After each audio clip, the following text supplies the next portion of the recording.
ఆయనకు తెలిసింది ఒకటే ఒక దందా, రియల్ ఎస్టేట్. ఆయన చెప్తాడు రియల్ ఎస్టేట్కు కాపీరైట్స్ నాకే ఉన్నాయి అంటాడు. ఆయన అంటాడు మాట్లాడుతా రియల్ ఎస్టేట్కు కాపీరైట్స్ ఉన్నాయి నాకు అంటాడు. కానీ రియల్ ఎస్టేట్ ముఖ్యమంత్రి అనేటోడు రియల్ ఎస్టేట్ కాదురా ఆయన చేయాల్సింది. ముఖ్యమంత్రి రియల్ ఎస్టేట్ కాదు చేయాల్సింది. ప్రజలకు సంబంధించినటువంటి పరిపాలనలో భాగంగా ప్రజలకు ఏం కావాలనో దాన్ని అందించాల్సినటువంటి బాధ్యత. పారిశ్రామికీకరణ కావాల్సిందే, ఇండస్ట్రీస్ రావాల్సిందే, మూసి సుందరీకరణ చేయాల్సిందే, ప్రజలకు సంబంధించినటువంటి వెల్ఫేర్ స్కీమ్స్ కూడా నువ్వే కదా చేయాల్సింది, బాధ్యత నీదే కదా.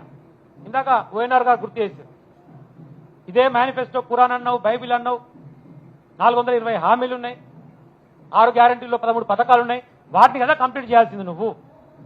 మూసి సుందరీకరణ కానీ, గాంధీ సరోవర్ పేరుతో ఆయన పెట్టేటువంటి విగ్రహం కానీ మేనిఫెస్టోలో లేనప్పుడు నువ్వు ప్రయారిటైజ్ చేసుకోవాల్సిన విషయం ఏంటిది అని ఓనర్స్ అని అన్నాడు. ఇందాక నంద్యాల నరసింహారెడ్డి గారు అన్నారు.